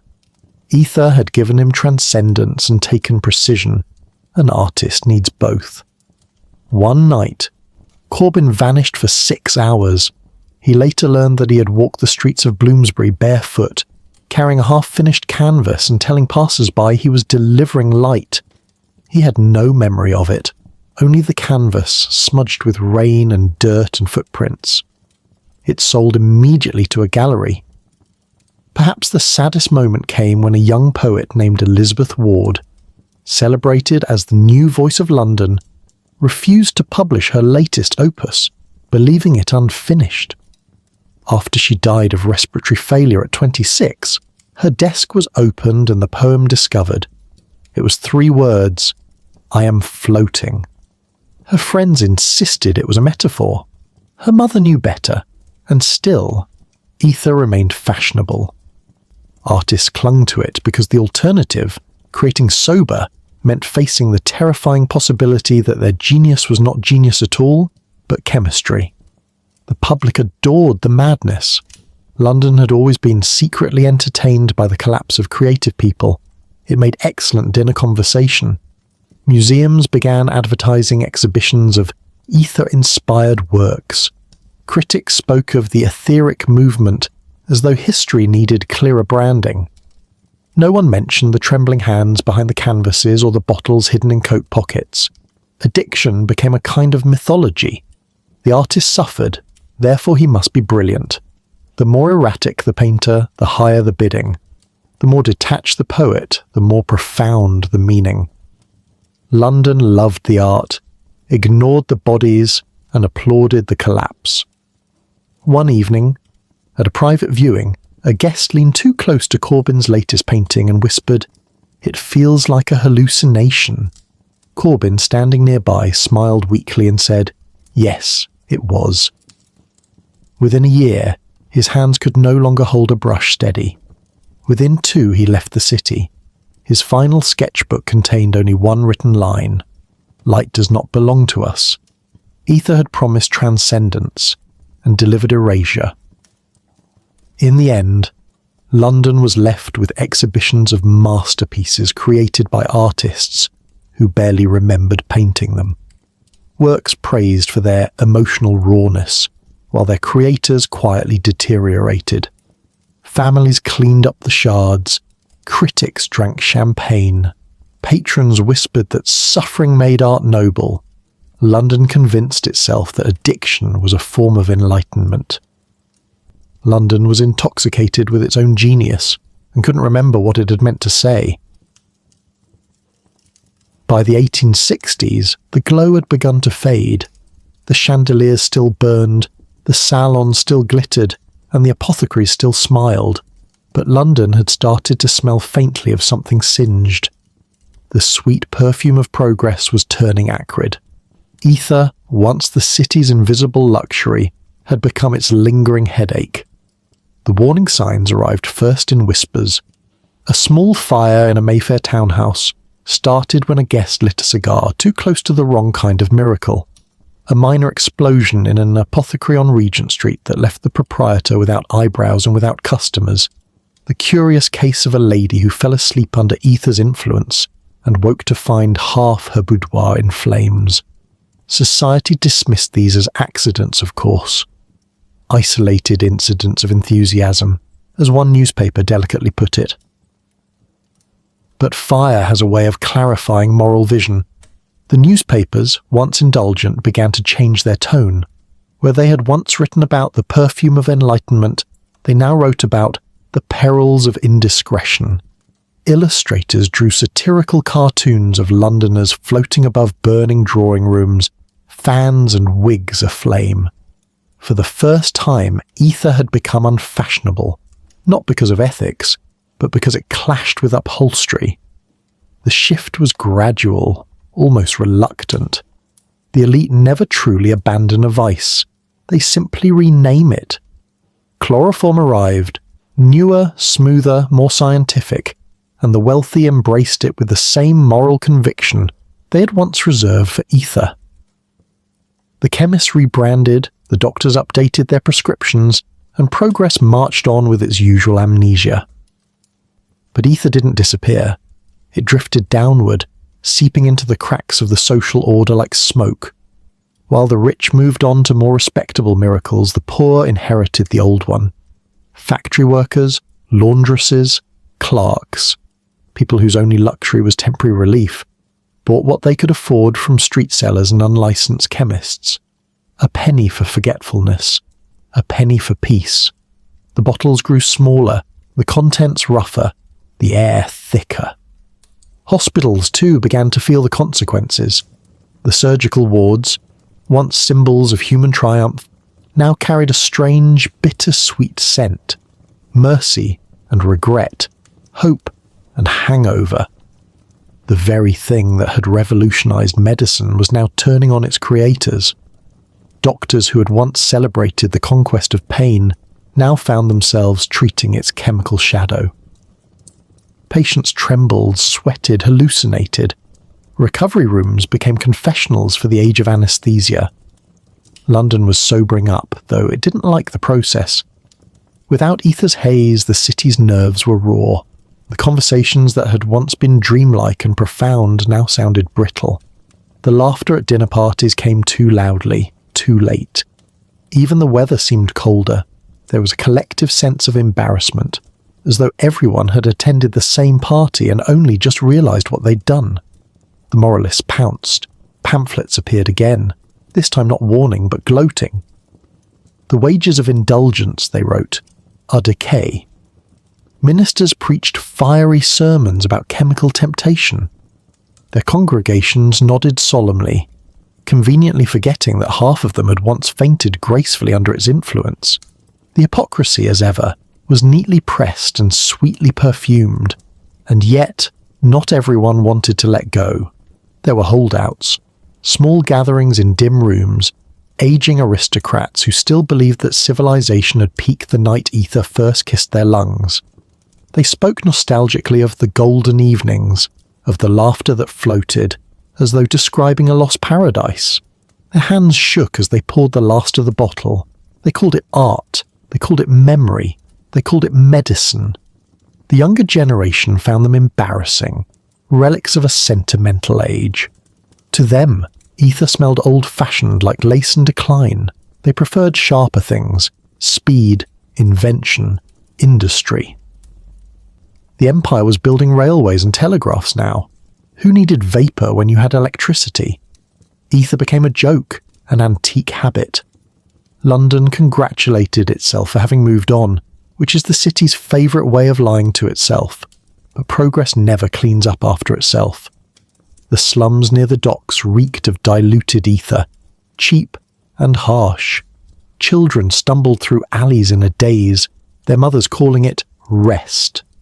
Hospitals quietly opened new wards for respiratory distress of unknown cause.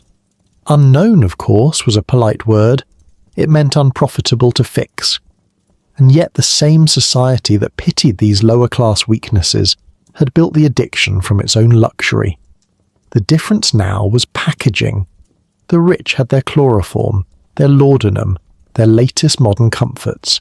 The poor had what was left. Every generation inherits its parents' poisons. They just rename the taste. By the mid-1860s, the ether trade was waning. Chemists sold off their surplus. The smell that had once defined London's evenings began to vanish from drawing rooms, replaced by the sharper, cleaner tang of industry. Coal, smoke, ambition. The air still shimmered, but now with heat from machines, not hallucinations. The factories worked through the night, and the city, finally awake, discovered exhaustion of a different kind. Some historians later claim that the decline of ether marked the moment London grew up. They were wrong, of course. London didn't grow up, it simply changed its addictions. But there was truth in the idea that the city's innocence, its flirtation with oblivion, had burned out. The fires, literal and figurative, had left a mark too deep to perfume away. Doctors moved on to safer anaesthetics, though safe in the Victorian sense meant slightly less likely to kill you. Ether became a footnote in medical lectures. a reminder of the dangerous beauty of discovery. Students learned its chemistry, not its history. They memorized formulas, not the smell of failure.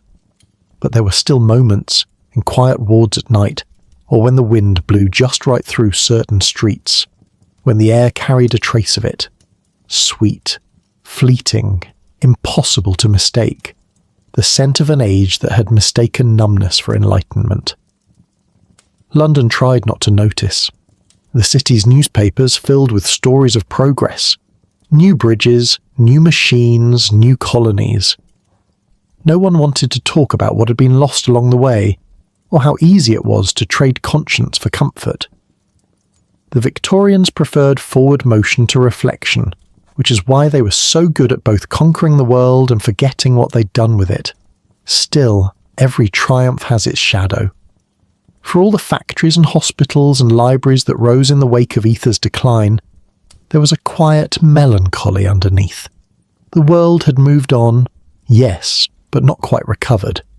You can replace a substance, it's harder to replace what it numbed. By the end of the decade, the last of the great salons had closed.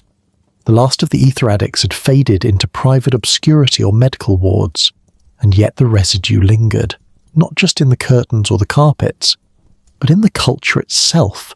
The idea that progress and pleasure are the same thing, that feeling less is a kind of victory. The scientists called it evolution, the poets called it irony, the poor called it Tuesday. Progress had moved forward, London had not. By the 1870s, ether had become a ghost story the city told itself in polite company. The salons that once shimmered with laughter and perfume now stood silent, their chandeliers gathering dust instead of conversation. The era of sweet oblivion had evaporated. Almost. Progress had declared victory, society had found new distractions, and London, as always, pretended it had never been addicted to anything except improvement. The end came quietly, as ends often do. One by one, the old salons closed, not with scandal, but with a sigh. The last of them belonged to Lady Tremaine, an aging beauty who had hosted some of the most dazzling ether frolics of the 1840s. Her gatherings had once been legend, rooms full of drifting laughter and gently unconscious guests. But by 1871, her circle had shrunk to a handful of survivors, 3 former poets, one painter who no longer painted, and a bishop who had long since forgotten the purpose of moderation. They met one last time in her candlelit drawing room to commemorate the past, as she put it. The servants lit the lamps, uncorked the bottles, and stood back with the practiced detachment of people who had seen too much. The guests inhaled out of nostalgia rather than pleasure, chasing not euphoria but memory, the scent of youth, of rebellion, of an age that had convinced itself that progress meant peace. One of the poets murmured, "Do you remember the light?" Another answered, "I remember not needing to." They laughed at that softly, the way the dying laugh about the living. By midnight they had all fallen asleep in their chairs, surrounded by the perfume of their own extinction. When the maid entered the next morning, she found them dozing, not dead, though in fairness the distinction was subtle. Lady Tremaine woke, smiled faintly and said, "It's quieter now." She was right. That night was later remembered as the last ether evening. London didn't mourn. It congratulated itself. The newspapers called the end of the ether age a moral victory for modernity. Articles praised the nation's renewed vigour, its clear-headed devotion to science and empire. There were editorials about the decline of feminine weakness and the triumph of will over indulgence. The irony, as usual, was invisible to those writing it. Half the men penning these pieces had been at those salons, if not in body, then in spirit, or occasionally both. Society moved on. The great houses aired out their rooms, the chemists diversified into cosmetics, and the public forgot how to talk about the years when everyone had been faintly floating. History, as it tends to do, turned embarrassment into nostalgia. Ether became quaint, a curiosity in medical exhibits and dusty journals. The next generation learned about it in lectures, shaking their heads at their ancestors' folly, unaware that they were already halfway through inventing their own. But the ghosts of the age lingered in peculiar places. A few of its survivors drifted out of London entirely, disappearing into country estates where the air was cleaner, if lonelier. Visitors reported strange habits: rooms kept dark in daylight, curtains drawn against overwhelming brightness. One retired socialite was said to spend her afternoon staring at a bottle on her vanity, whispering, "Just the scent, not the sleep." Her servant said the same thing every evening. The mistress rests beautifully. In the countryside, the decline of the ether generation looked less like redemption and more like exile. They were relics of a vanished luxury drifting among the hedgerows like forgotten myths. Some took up gardening, an occupation that required both patience and denial. Others claimed to write memoirs but produced only pages of unfinished sentences. The lucky ones faded into polite eccentricity. The rest were quietly buried, their obituaries filled with phrases like nervous decline and graceful passing. London's moralists were delighted. "The fever is broken," one preacher announced from the pulpit. "Our nation breathes clean again." He didn't notice the chemist's shop across the street, now selling chloroform tonics and bromide powders. Clean air is a relative concept. The city, ever practical, converted the old frolic houses into respectable establishments. A former salon became a language academy, another a tailor's. One notorious mansion in Bloomsbury, where entire evenings had once dissolved in vapour, was purchased by a philanthropic trust and turned into a boarding school for girls. The new headmistress reported an odd lingering smell in the east wing. "Perhaps the wallpaper," she suggested. It wasn't. Progress carried on, loud and certain. Trains thundered across the countryside, telegraphs hummed. The empire expanded its reach, confident in its cleanliness. But in private, some still felt the ache of something missing. Not ether itself, but what it had promised. Silence, sweetness, escape. Civilization had cured its fainting fits, but not its restlessness. There's a diary entry from 1875 by an anonymous physician who had lived through the whole affair. "We thought we were escaping pain," he wrote, "but we only escaped awareness, and awareness, once lost, returns as regret." He ended with a line that never made it into print. "The city no longer dreams, but neither does it wake." By the 1880s, the ether generation was almost gone. The children they raised, those pale, obedient inheritors of calm, had grown into industrious adults. They built factories, ran banks, and congratulated themselves on being nothing like their parents. But when they caught a certain scent in the air, a whiff of lilac and lightning, they felt something strange. Nostalgia for a peace they never actually experienced. London itself carried the residue. On summer nights, when the air was still, some swore they could smell it in the fog, a sweetness that didn't belong to flowers. The city had buried its addiction, but not its aroma. The historians would later call it the first age of anesthesia, though that sounds far too clinical for what it really was. An era that mistook numbness for progress, quiet for virtue, and forgetfulness for grace. The Victorians had learned to suppress nearly everything: desire, emotion, even pain, and ether had simply been their most poetic method. No monuments were built for it. No plaques marked the houses where people floated instead of living. But the traces remained, not in museums, but in habits. The English preference for composure over confrontation, for pleasant lies over discomforting truths. Perhaps the ether never left at all. It simply changed form. In one forgotten salon, years after its last hostess had died, a caretaker sweeping the floor paused and frowned. The air was warm, still, faintly humming. He thought he caught the scent of roses and something sharper, metallic and soft, the ghost of sweetness. He shrugged and opened the window. No one noticed that the air still hummed faintly sweet. By the time ether had faded from London's lungs, the city itself seemed to breathe differently. The air was heavier now, not with perfume but with memory. The sweet haze that had once hovered over Mayfair drawing rooms had long since drifted east, down the chimneys and sewers, settling at last in the river that carried away everything London wished to forget. The Thames had seen centuries of sins washed into its current, but none quite like this one. For decades, chemists had poured their rinse water down drains, maids had emptied perfume bottles into basins, and factories had vented the remnants of their anaesthetic dreams into the fog. Somewhere between the soot and sewage, ether joined the flow, invisible, fragrant, patient. If you stood on one of the bridges in early spring, you might still catch it, that faint sweetness curling up from the river's skin, like the ghost of progress politely refusing to leave. By then, London had remade itself. The great gas lamps burned brighter, the carriages faster, the factories louder. Steam had replaced smoke, ambition had replaced reflection. The city congratulated itself on its industry, its sobriety, its hard-edged modernity. No more fainting ladies, no more floating poets.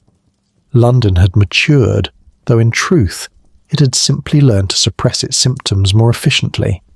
But beneath the granite and glass something still trembled. The city was restless in the way a body is restless after withdrawal, strong on the surface, uneasy underneath. The very pulse of London, its endless hum of trains and hooves and commerce, seemed like a nervous tick, progress twitching to prove it was alive. People had stopped talking about ether. They spoke instead of science, empire, innovation, new anaesthetics, new discoveries, new distractions. Yet the language of numbness lingered. Newspapers called industrial accidents unfortunate, poverty unpleasant, colonial atrocities regrettable necessities. The habit of detachment had outlived the substance itself. London had absorbed its lesson. To feel less is to function better. If you listen to the city long enough, you begin to notice that it speaks in echoes. The laughter of the old salons had become the laughter of gentlemen's clubs, louder, emptier. The fainting couches were gone, replaced by office chairs that groaned under exhaustion instead of ecstasy. Handkerchiefs were gone too, but the tremor remained, in the factory workers' hands, in the trembling gaslight reflected on the river's surface. The Thames, ever patient, carried it all. The ashes of progress, the residue of luxury, the quiet guilt of an empire that washed its conscience as diligently as its linens. The water gleamed at night, a mirror for a city that never looked too closely. Even the moonlight on it seemed artificial, as if it too had been distilled. Poets occasionally tried to capture this melancholy, to make sense of a city that had learned to worship movement but forgotten meaning. One described the Thames as a vein through London's heart, still pumping the dreams of the dead. Another called it the city's confessional, where sin and sewage meet. Both were politely ignored. London did not like to be reminded that its progress had a smell. In the hospitals along the river, where ether had once been a miracle, new anaesthetics reigned. Doctors spoke of refinement, precision, control, as though medicine could redeem what morality had squandered. But every time they uncorked a bottle, a faint sweetness escaped, and for a moment, history whispered through the ward.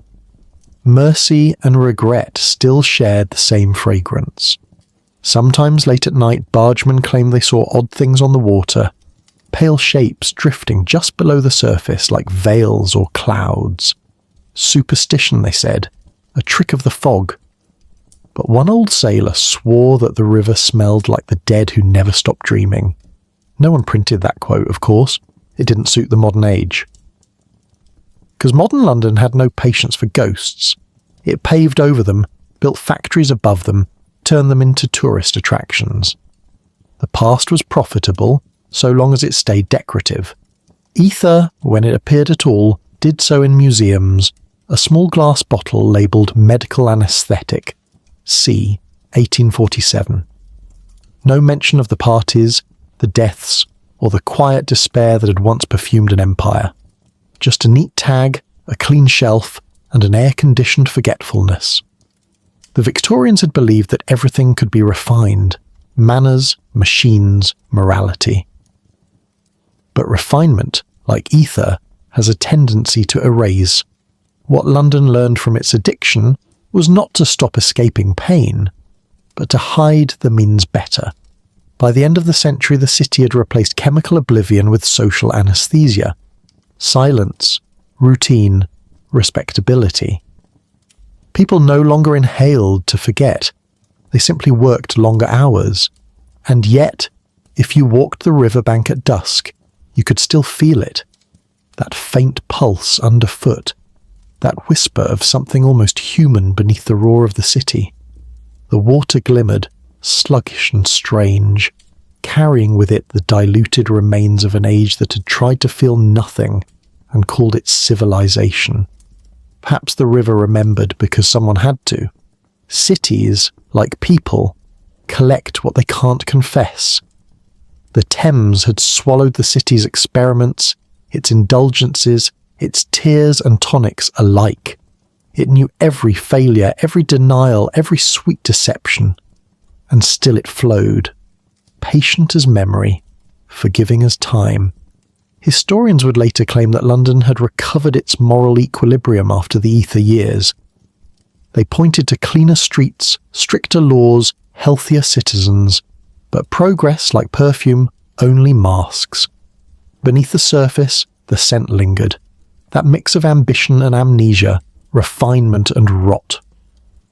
The empire marched forward, its boots shining, its conscience faintly humming, and somewhere deep in the current, under bridges blackened by soot and centuries, the river sighed. Not from weariness, but recognition. It had seen it all before. The rise, the ecstasy, the denial, the decay. Every empire eventually finds a way to numb itself. Every city learns to confuse forgetting with peace. The Thames carried that truth, heavy and invisible beneath its surface. The same way London carried it behind its manners. The same way history carries it behind its triumphs. Empires do not collapse. They drift gently into forgetfulness. You've walked through the sweet fog of an empire's escape, the quiet perfume of progress, the laughter that turned to sighs, and the dream London never quite woke from.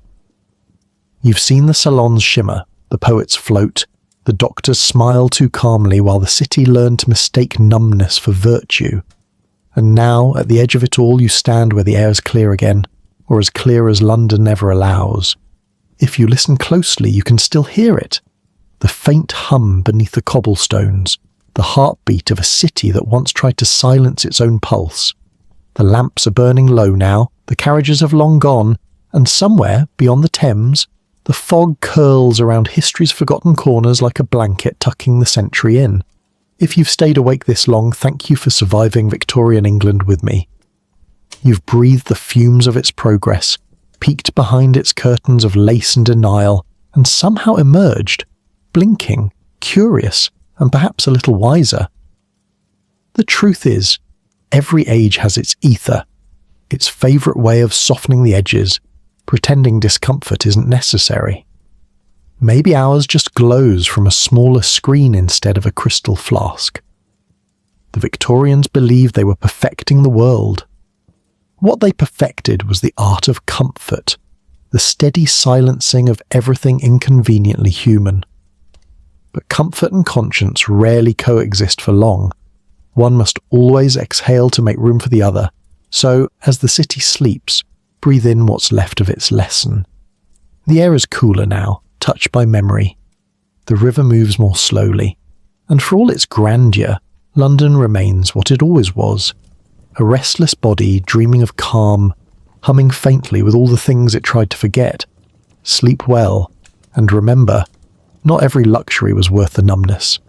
And if you've drifted through this fog with me tonight, through the salons, the scandals, the sweet decay, then you're already part of what keeps this strange little corner of history alive. Subscribe before you close your eyes. You'll never have to inhale ether, but you'll still be supporting the madness that makes these stories breathe.